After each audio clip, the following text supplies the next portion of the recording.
Yung tuna at feta, gawin natin tong masarap na pika-pika. Bagay itong pang side dish ngayong Pasko at mura lang ang paggawa nito.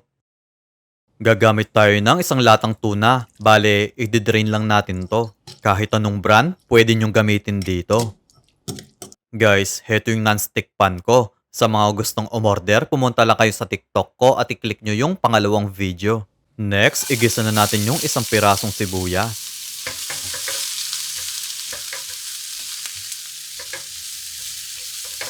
Sunod naman, 4 na pirasong bawang.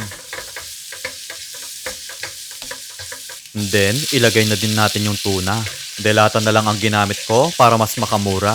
Alam ko naman kasi marami ang nagtitipid sa inyo ngayong Pasko, kaya heto ang ginawa ko. 2 pirasong kalamansi ang ilalagay ko pampabawas lansa.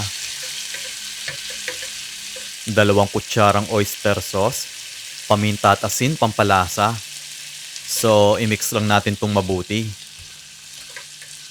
Tapos, 2 kutsarang mayonnaise ang nilagay ko. Pwede kayong maglagay ng konting asukal dito, pambalanse sa alat at asim sa kalamansi nyo.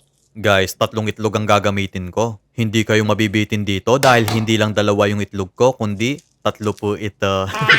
Bale, hard-boiled ang ginawa ko. Kapag kasi medyo malasado, magbabasa ang mixture nyo. And then, durugin lang natin to.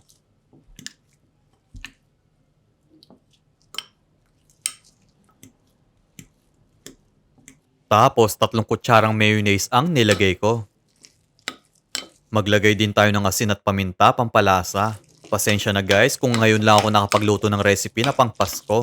Medyo na-busy kasi ako sa kasal ko. Hiwain natin ng manipis yung kamatis. Sunod naman yung pipino. Yung natirang kamatis, hiwain natin into cubes. Pang-ilalim natin yung feta biscuit. Then, 2 pirasong pipino ang ipinatong ko. Sunod naman yung ating tuna. Kamatis naman sa ibabaw niya. Next, kamatis naman ang inuna ko. Tapos, yung tuna naman. Maglagay din tayo ng onion leeks pampaganda. So, heto na yung pangatlo. Itlog naman ang ilalagay ko.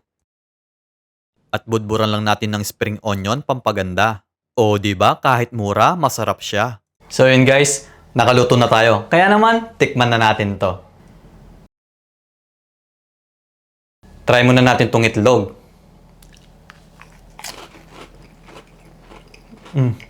Nag-aagaw yung lasa ng itlog at saka yung kamatis.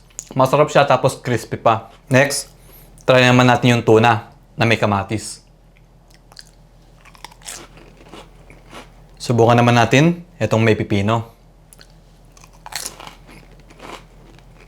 Bale, masarap din siya kasi 2 nagpapalutong sa kanya, yung pipino at yung feta. Pero dito sa 3, hetong may itlog ang pinakanagustuhan ko. Kaya naman, try nyo na din ang recipe na to.